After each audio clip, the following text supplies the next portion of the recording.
Hello दोस्तों, नमस्कार। स्वागत है आपका आपके अपने YouTube channel Satya online study पर।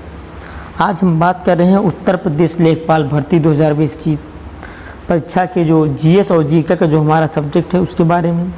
उसकी अब 25वीं क्लास है। प्रारंभ की 24 क्लास अगर आपने नहीं देखी हो तो इम्पॉर्टेंट है, मोस्ट इम्पॉर्टेंट है, जाके देख लीजिएगा। और अगर आप चैनल पर पहली बार आए हुए तो सब्सक्राइब कर लें। क्लास को पूरा देखना, अच्छा आए, पसंद लगे कि यहाँ से क्वेश्चन आ रहे हैं एग्ज़ाम से, आएंगे एग्ज़ाम में, तो लाइक करना, कमेंट करना और दोस्तों के साथ शेयर ज़रूर करना, ठीक है। यह आपका अपना चैनल है, आपको ही बढ़ाना है। चलते हैं आज की मोटिवेशनल कोट पर। कहता कि ज़िंदगी में हम अपनी असली सफलता तभी हासिल कर सकते हैं जब हम दूसरों को सफल होने में मदद करना सीख लेते हैं। दोस्तों, तो ज़िंदगी में आप असली सफलता तभी हासिल कर पाएंगे जब आप दूसरों की मदद करना सीख लेते हैं, ठीक है। तो जब भी कोई बुक्स मांगे, कोई किताब मांगे, ठीक है, कोई नोट्स मांगे, दे दीजिए कि दे देना, ठीक है।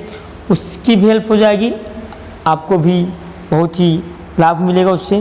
तो सफलता करते रहिए सबकी और आगे बढ़ते रहिए। इसी से हम बहुत समय ना लेते हुए चलते हैं आज के क्वेश्चन पर। पहला क्वेश्चन है, खिज्र खान का संबंध किस राजवंश से था?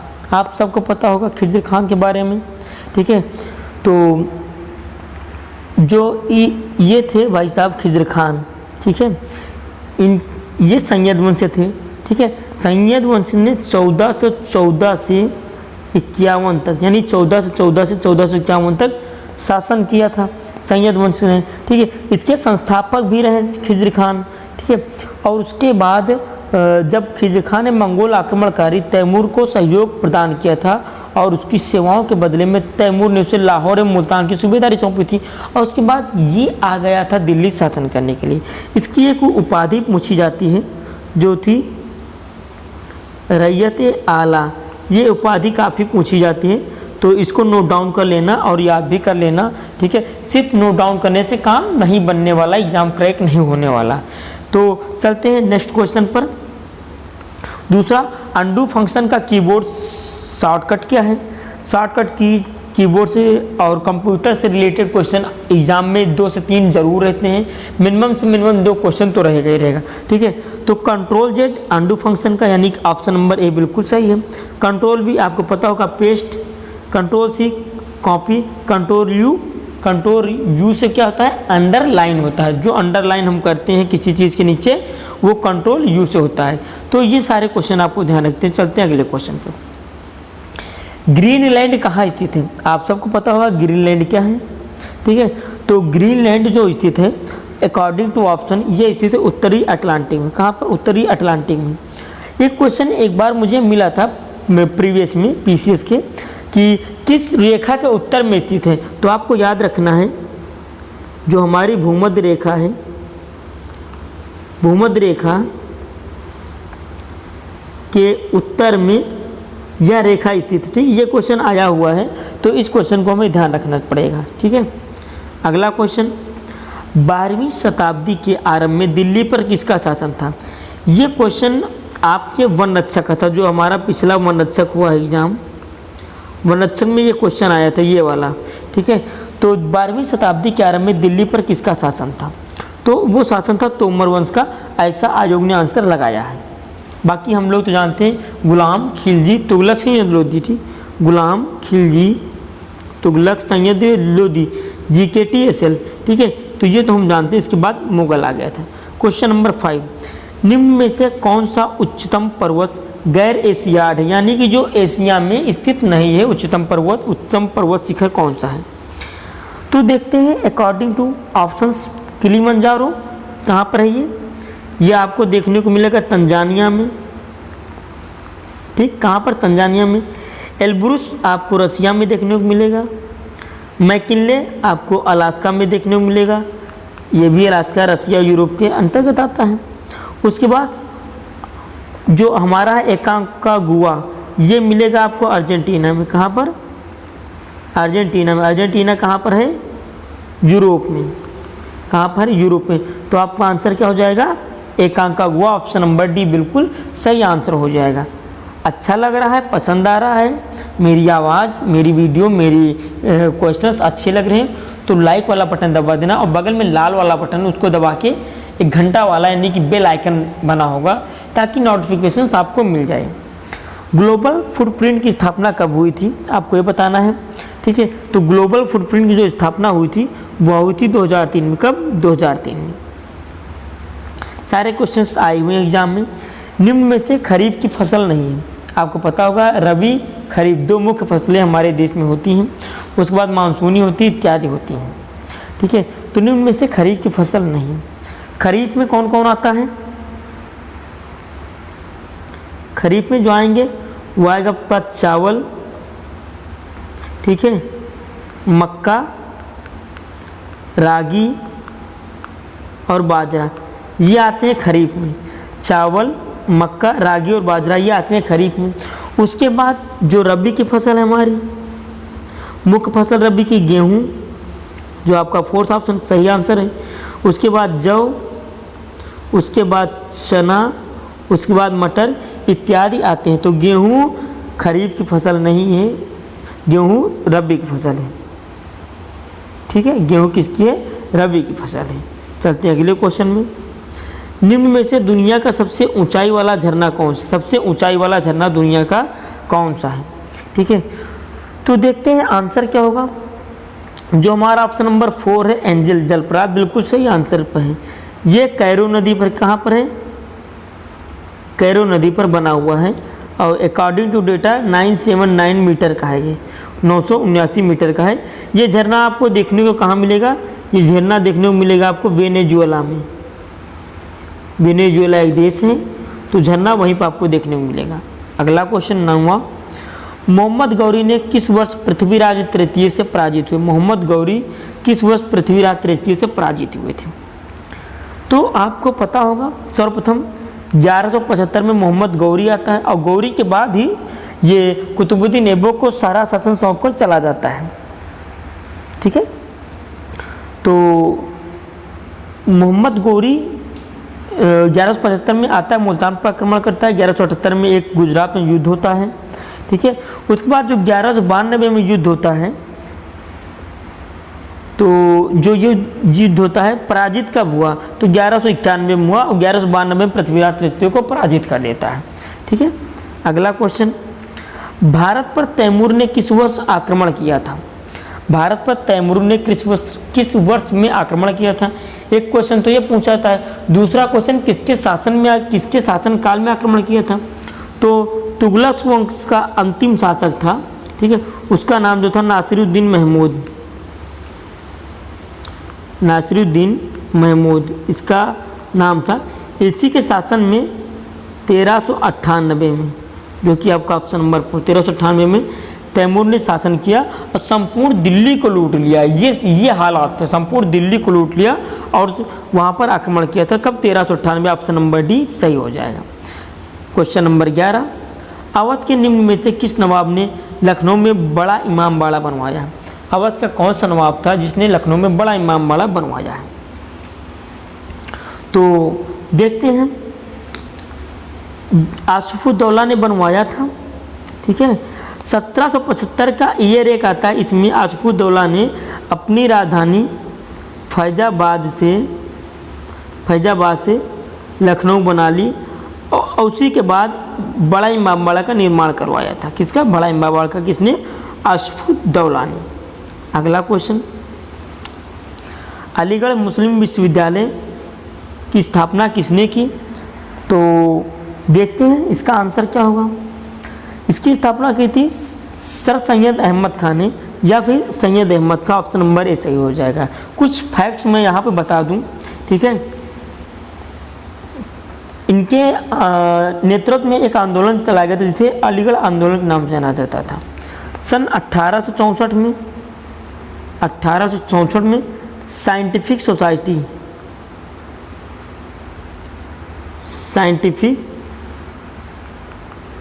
सोसाइटी की स्थापना की थी 1864 में।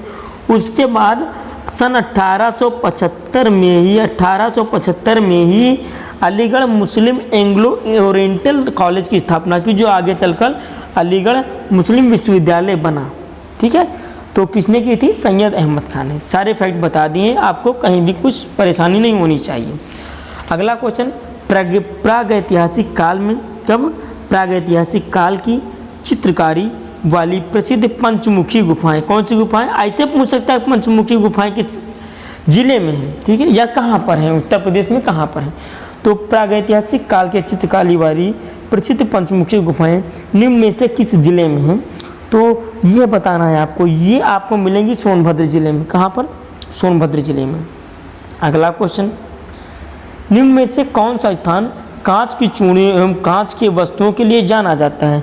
बहुत ही फेमस क्वेश्चन है, बहुत ही आता है, ठीक है। तो जो ये आज का आंसर हो जाएगा, इसका आंसर हो जाएगा फिरोजाबाद। ऑप्शन नंबर भी सही हो जाएगा। क्वेश्चन नंबर 15, जनगणना 2011 के अनुसार उत्तर प्रदेश की कितनी % जनसंख्या या कितनी % आबादी ग्रामीण क्षेत्र में रहती है? आपको पता होगा उत्तर प्रदेश की जो जनसंख्या थी 2011 के अनुसार वह थी 1998 1 2 3 4 1। ऐसे याद करोगे तो याद रहेगा। और अकॉर्डिंग टू ऐसे आंसर मुझे 20 मिलियन करके ऐसे आंसर ऑप्शन मिल जाते हैं। तो 1998 1 2 3 4 1, ठीक है। कहीं कहीं 19.98 काउंट करके भी रहता है, ठीक है। तो ये हमारा सब्जेक्ट नहीं है, ठीक है। तो 1998 1 2 3 4 1 कुल जनसंख्या थी। उसके बाद जो इसकी ग्रामीण जनसंख्या बताई गई है वो 77.73%। ऑप्शन नंबर डी सही हो जाएगा। शेष बनती है और शहरी जनसंख्या में आ जाती है, ठीक है। अगला क्वेश्चन, निम्न में से कौन सा नृत्य यूपी से संबंधित यानी उत्तर प्रदेश से संबंधित नहीं? अभी मैं उत्तर प्रदेश विशेष यानी उत्तर प्रदेश का जीके और जीएस बनता है, उसके लगभग 800 से 900 क्वेश्चन में करा दूंगा, तो सारा कवर हो जाएगा। परेशान मत होइएगा, बिल्कुल सब कुछ पढ़ लेंगे हम लोग, ठीक है। तो कौन सा नहीं है? चरकुला भी भैया, मयूर भी है, रासलीला भी भैया, कठपुतली नहीं है। लेकिन कठपुतली नहीं है तो फिर कहाँ का है? कठपुतली कहाँ का है? कठपुतली है राजस्थान का। कठपुतली राजस्थान का एक नृत्य है, ठीक है। उत्तर प्रदेश में चरकुला, मयूर नृत्य, रासलीला, नौटंकी, कजरी, झूला, छपेली, चाचरी, जांगर, थाली, चैता, झोंक इत्यादि इत्यादि नृत्य उत्तर प्रदेश के। इनका जो डिस्क्रिप्शन होता है, ठीक है, इनके बारे में किस जिले में किस क्षेत्र से संबंधित है वो जो मैं उत्तर प्रदेश विशेष बनाऊंगा। आप साथ में बने रहेंगे, हमारे सपोर्ट करते रहेंगे, तो मैं उत्तर प्रदेश विशेष कराऊंगा और उसी के अंतर्गत सारी चीज़ें बता दी जाएंगी। अगला क्वेश्चन, और लाइक कमेंट करना बिल्कुल न भूलना, ठीक है, और शेयर भी करते रहिएगा। महादेवी वर्मा जी का जन्म किस शहर में हुआ था? ये क्वेश्चन आपको यहाँ भी काम देगा, ये क्वेश्चन आपको हिंदी में भी काम देगा। कई क्वेश्चन ऐसे जो हिंदी और जीएस में दोनों में काम देते हैं उत्तर प्रदेश से, क्योंकि वो पूछे जाते हैं कई क्वेश्चन। कुछ कभी कभी बुक्स पूछ ली गई हैं, कभी कभी किसी व्यक्ति के विशेष में पूछ लिया गया, ठीक है। तो इनका जो जन्म हुआ था फर्रुखाबाद में हुआ था। कहाँ पे हुआ था? फर्रुखाबाद में। कुछ रचनाएं जैसे दीप शिखा है, नीरजा है, स्मृति की रेखाएं हैं, पथ के साथी है, अतीत के चलचित्र हैं, मेरा परिवार है और श्रृंखला की कड़ियाँ, ये रचनाएं हैं महादेवी वर्मा जी की, ठीक है। अगला क्वेश्चन, क्वेश्चन नंबर 18, निम्न में से कौन सा वायरस का प्रकार नहीं है? ऐसे क्वेश्चन जब आते हैं तब हम धराशायी हो जाते हैं।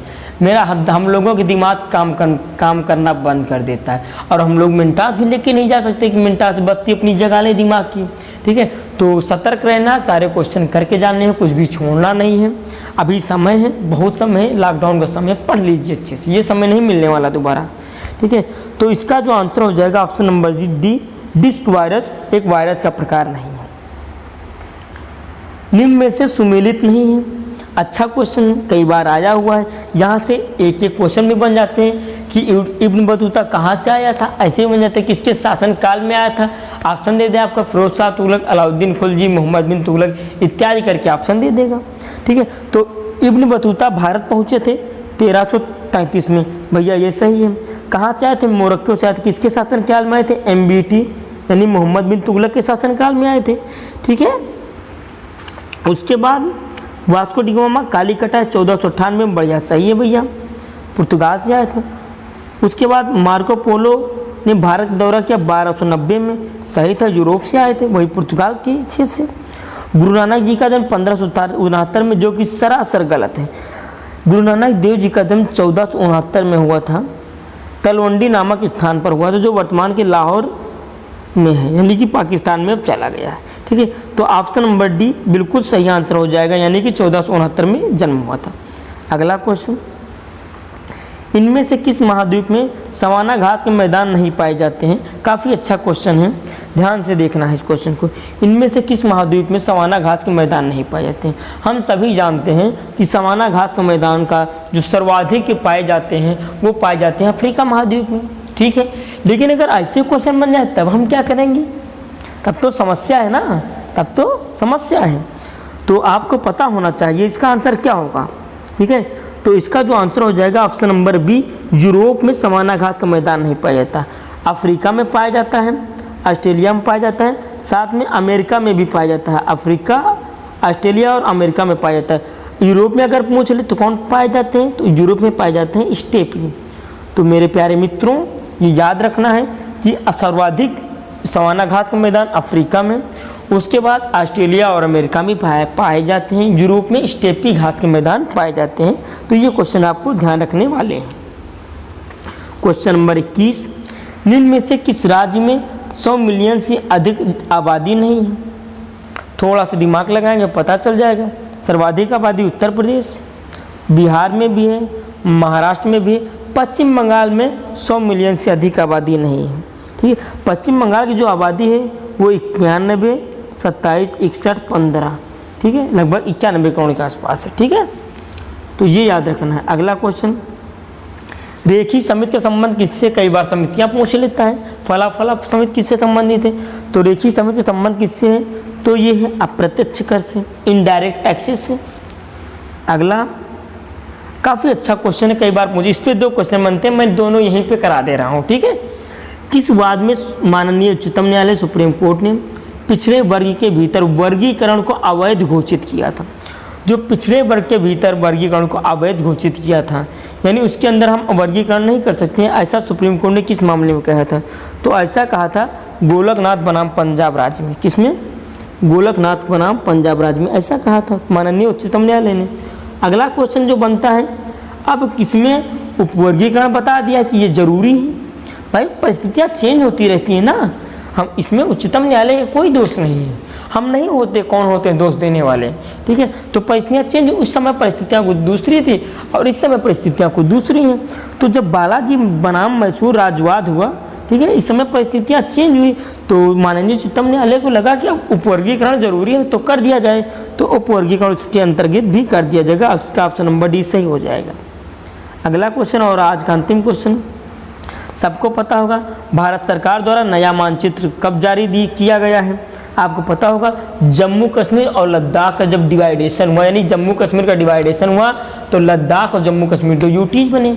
जम्मू कश्मीर ऐसा केंद्र शासित प्रदेश जिसमें विधानसभा होगी, जैसे दिल्ली और पौंडीचेरी, लेकिन लद्दाख में कोई विधानसभा नहीं होगी। हाँ, लद्दाख को एक फ़ायदा होगा कि सारी सीटें जम्मू कश्मीर के पास थी पहले, लेकिन अब लद्दाख के पास संसदीय सीटें, यानी लोकसभा में 1 सीट मिल गई है, तो वो अपना प्रतिनिधित्व कर सकते हैं, अपनी बातें रख सकते हैं। तो इसी को मद्देनजर रखते हुए डिवाइडेशन किया गया। जब डिवाइडेशन हुआ, और ये डिवाइडेशन लागू कब हुआ? 31 अक्टूबर 2019 को, ठीक है, 31 अक्टूबर 2019 को डिवाइडेशन लागू हुआ, तो उसी के साथ ही नया मानचित्र उसी दिन जारी कर दिया गया था, ठीक है। तो जो हमारा पूरा भारत है उसका मानचित्र नया जारी किया गया है। उसके बाद ही दादरा एवं नगर हवेली एंड दमन एवं दीव, दादरा एवं नगर हवेली एवं और दमन एवं दीव को मिला दिया गया। अच्छा, आप सोच रहे होंगे उसके बाद नया मानचित्र क्यों नहीं आया? क्योंकि वो समुद्र में है, तो वहाँ मानचित्र क्या उनको समेट सकते नहीं कि वहाँ मिट्टी डाल के पार दें और समेट दें, ठीक है, तो ऐसा नहीं हो सकता। तो इसीलिए मानचित्र जारी हुआ हम अपना नया 31 अक्टूबर 2019 को जारी हुआ। इसी के साथ आज की क्लास समाप्त करते हैं। डिस्क्रिप्शन में पीडीएफ के लिए आपको डिस्क्रिप्शन बॉक्स में एक लिंक मिल जाएगी टेलीग्राम की, वहाँ जाइएगा, आपको क्लास लोड होने के 4 घंटे बाद पीडीएफ मिल जाएगी। तो दोस्तों यहीं तक रखते हैं, मिलते हैं अगली क्लास अगले दिन। जय हिंद, जय भारत।